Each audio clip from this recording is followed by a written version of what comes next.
Welcome to the NBAV podcast.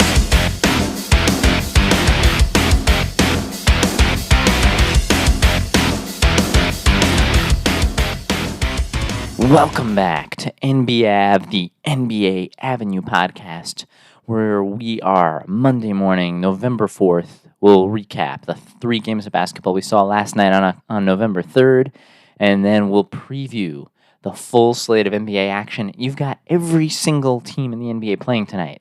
That's 15 games of basketball on a Monday night, and we're going to go through all of it with some betting recommendations. We're going to tell you who's going to win, who's going to lose. We've got it all coming up right now. First, you had the Pistons getting a rare victory, let's say, for the Detroit Pistons. They beat the Brooklyn Nets 106-92, and this was a game that was all gift-wrapped and ready for the Brooklyn Nets. They were winning the game in the first half. Detroit couldn't do anything right. Jalen Duren is not worth much at this point. Sure, he put up a couple of numbers, he'll get some rebounds, but the guy has no touch on his passing. He is stiff as a board. It's basically, does he get a dunk or a putback dunk? That's all he can do. He doesn't play great defense. He doesn't really do anything, and it's indicative of the plus minus, which it's common knowledge at this point that they play much better with Isaiah Stewart than they do with young Jalen Duren. I'm not saying Jalen Duren's not going to be anything in his career. He's still only probably like 19 or 20 years old. He came in, he was the youngest player in the NBA at the time, but he's not very good right now. That's the point. And anyone who could score for the Pistons, namely Tim Hardaway Jr. is a guy who can put in a few buckets. He got 2 fouls right in the beginning of the game and got taken out. And then he got taken out in the second half. And then you have Isaiah Stewart, who fouled out of the game early in the third quarter. So how did the Nets manage to lose this one? They had the lead at halftime. They were up by 8 or 10 points. And then they just came out and did not have that energy in the third. Cam Johnson wasn't able to win it by himself. You had Dennis Schroeder go out there and put up 7 points. And this is what I didn't understand. Dennis Schroeder has played in the NBA for, I don't know how many seasons. He's been here for 10 years? If you go Dennis Schroeder, if we look at Dennis Schroeder's career stats. Dennis Schroeder career stats. Let's see. I bet you he doesn't score more than 10 points per game in any given season. His career stats, he averages 14.1 points per game. 14.1 points per game. And for the beginning of this season,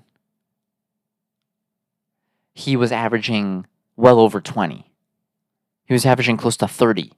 And you thought, hey, we have a guy who's been in the league for, this is his 11th year.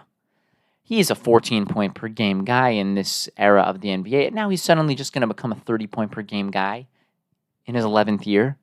That's not going to happen. They talk about Cam Thomas like he's already, like he's already LeBron James or something. And Cam Thomas is a guy who can score the basketball when he's on, but he's better from 2 than he is from 3. And when he forces tough shots, he's not immune to playing poorly. And the Nets lose to the Pistons in a real embarrassing fashion. It was a game that was all ready for the Nets to win. The Pistons had their productive guys foul out, and the Nets just couldn't bring it home. Very embarrassing fashion. You have players on this team who are like Nick Claxton. They can't hit a foul shot.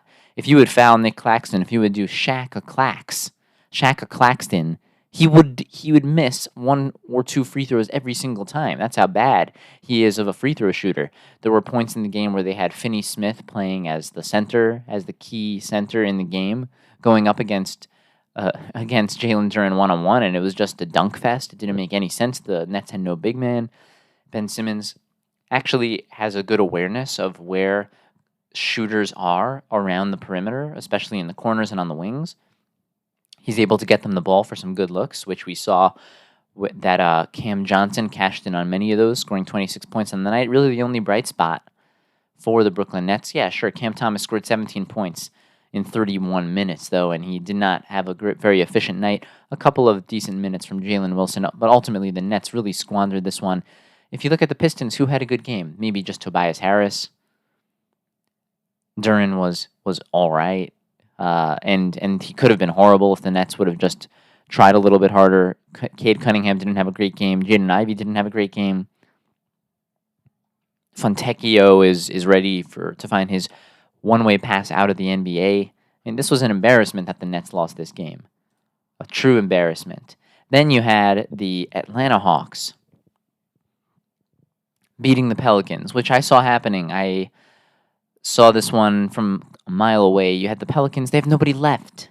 There's no one left on the team. Zion's gone. Herb Jones is gone. CJ McCollum is gone. Trey Murphy is gone. Who's left? You have to start, when you do the injury report, the New Orleans Pelicans are going to have to start saying who's available rather than who's injured. You look at the game, and Jalen Johnson is a baller for Atlanta. The dude's the real deal. Reese Shea's a work in progress, still managed to put up 11. Trae Young did his thing with 23, and Dyson Daniels had a great game with the 16. Larry Nance did the dirty work and picked up 14. Garrison Matthews had a real dirty play where he got called for a flagrant foul, where he elbowed Alvarado as he passed by him. Totally unnecessary. He lost some of my respect in that moment. That wasn't too cool from Garrison Matthews, the great three-point shooter. But you're seeing Dyson Daniels come along, and you're seeing Atlanta has more pieces. They don't have Bogdanovich. They're still missing him. But you compare that to New Orleans, they were playing guys like Javonte Green 24 minutes. Misi played 26 minutes. Jordan Hawkins played 31 minutes. Brandon Boston played 30 minutes. Jeremiah Robinson Earl, Jamal Cain, Daniel Tice. I mean, these guys aren't people who are typically playing that many minutes in games, but they had to because there's no one left.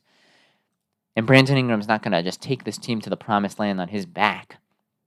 So the Hawks get the pretty simple victory, 126-111. You have Orlando then losing big time to Dallas. Orlando doesn't have their guys, and you're just seeing exactly why it was a grave, grave error that Franz Wagner got this max contract, because he's not a max player. Not even close. Franz totally fleeced the Orlando Magic. In Paolo's absence, you would expect Franz to be scoring above 20 points per game easy, because all the opportunity opens up for him. And what does he do? He scores 13 points last night. He didn't sniff 20 in his previous game. Franz is a complete fraud. There's a Franz Wagner type player on every team these days, a guy who's awkwardly tall and thin, who has some touch but isn't a force, and that's exactly Franz. You have nobody on this team who can take over the mantle now that Paolo's out. Jalen Suggs put up a big first game in Paolo's absence, but guess what? You have Gary Harris, who's now scored 4 points in his past 5 games combined. Cole Anthony is not that guy. Jonathan Isaac. Mo Wagner is just a bench man. Anthony Black only scores 2 points last night, his worst game of the year in 21 minutes. Anthony Black is not going to score. He's not a scorer. And if he's going to be a facilitator, you need guys around him that he can facilitate and pass the ball to. That's the problem, is that they don't have all the guys around him. You want Anthony Black to go ahead and run the offense. Maybe he can, and hasn't shown it up until now that he can. Maybe he can, but you certainly won't be able to when there's no guys around the perimeter who can shoot the ball. Caldwell Pope hasn't got it going. Jalen Suggs is not the number one. He's only the number two to a good number one in Paolo. Wendell Carter is playing on one leg. He's got the tendonitis. Tristan Da Silva didn't do much damage. Orlando is in big trouble. They're going to lose a ton of their games until Paolo comes back. He's that central. He's that important to that team. Luka did his thing, scoring the 32, 9, and 7. Kyrie complemented with 17, and you got 18 from Gafford, and then 11 from Lively. So there you go. Easy victory for the Dallas Mavericks.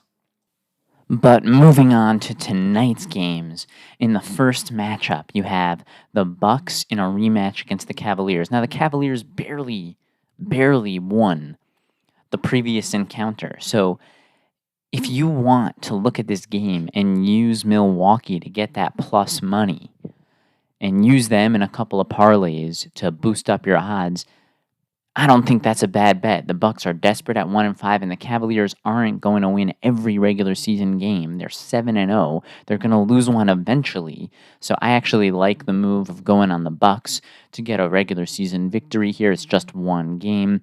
Maybe take the swing on Milwaukee and use that to your advantage. Take those odds with you. You have the Warriors against the Wizards. Now, this I do not like, taking the underdog here, the Wizards. The Wizards are going to be playing without Kuzma, and they're going to be playing against the Warriors team that brings the effort and is playing very well right now. So the Warriors are heavy favorites, and they're that way for a reason. They're probably going to take this game. Then you have the Lakers against the Pistons. Pistons coming off of a second night of a back-to-back. The Lakers should be as much of a lock in this game as any team should be. The Pistons are a horrible team. Yes, they got the victory against Brooklyn, but that's largely to do with Brooklyn squandering opportunities, and the Lakers should definitely get the victory tonight playing the Pistons on the second night of the Pistons back-to-back. You have the Celtics then going against the Hawks. It's the same deal. The Hawks are beaten up.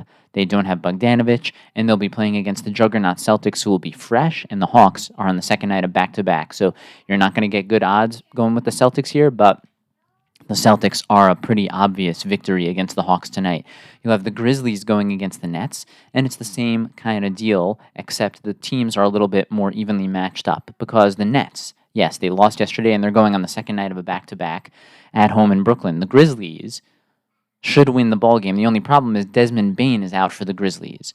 I still think the Grizzlies are going to win going against the Nets here. The Nets are not everything that they seemed like they were, although Cam Thomas could have a better game tonight, and then maybe this one will be a little bit closer. I would still take the Grizzlies, although the Desmond Bane injury does certainly hurt Memphis. Then you have Sacramento going against Miami, probably the toughest game to predict of the entire night. Sacramento against Miami. I would steer clear of this one. The Kings are all right thus far. The Heat are pretty good, but we know from last season that the Heat tend to be inconsistent. The Sacramento Kings tend to be inconsistent as well, thus making this a really, really difficult matchup to predict. So I would steer clear of this one. If I was forced to make a prediction, I guess we'll take the Heat at home to continue their good start, and we'll send the Sacramento Kings into a bit of limbo, wondering, how are we going to turn things up here? Then you have the Utah Jazz against the Chicago Bulls. Another tough one because the Bulls, maybe they're the slightly better team, but Utah's going to win a game at some point. I wouldn't really bet too much on this game, Utah versus Chicago. I'd kind of steer clear of it. Sure, is Chicago the favorite? Moderately. Then you have the Knicks going against the Rockets. I love the Knicks. In this matchup, the Knicks are coming on strong, and they're a great regular season team at the very least. Potentially a good playoff team too, but that's yet to be determined. I love the Knicks in this matchup. Yes, the Knicks will be playing without Cam Payne. That's okay. It's not going to hurt them too bad. They recently gave out a contract, a 2-year deal to Porty, so the Knicks are ready. The Knicks are coming off of a really good game. They're on normal rest. They'll be going against the Rockets, who lost an overtime matchup in their last one, but I still like the Knicks on the road, where they play very well against the Western Conference. You have the Hornets against the Timberwolves. Very hard to pick the Hornets here. The Timberwolves are the far superior team, so you're going to have to ride with Minnesota in this one. You'll have to ride with the Thunder against the Magic. Magic playing on second night of a back-to-back. They don't have Banchero. Their team is absolutely a different team without him. Without Banchero, you can lock in the Thunder. They're going to be like minus 800 to win this ball game tonight, and for good reason. Then you have the Trailblazers going against the Pelicans. I think that the pick is clearly the Trailblazers. Pelicans going second night back-to-back. Their only player they have is Brandon Ingram. They're playing very poorly. Meanwhile, the Trailblazers are playing well with their guys. Anthony Simons is having a better season, and some of their guys are starting to work well with each other.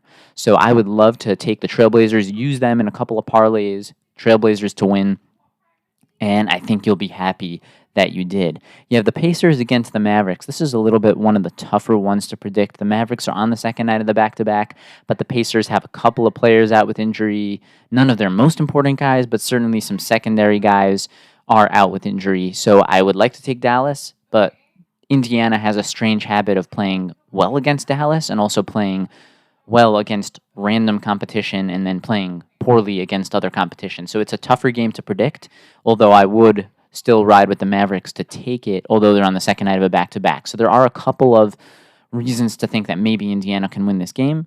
I would steer a little bit more clear of this one than some of the others. The Nuggets against the Raptors, Nuggets are an absolute lock.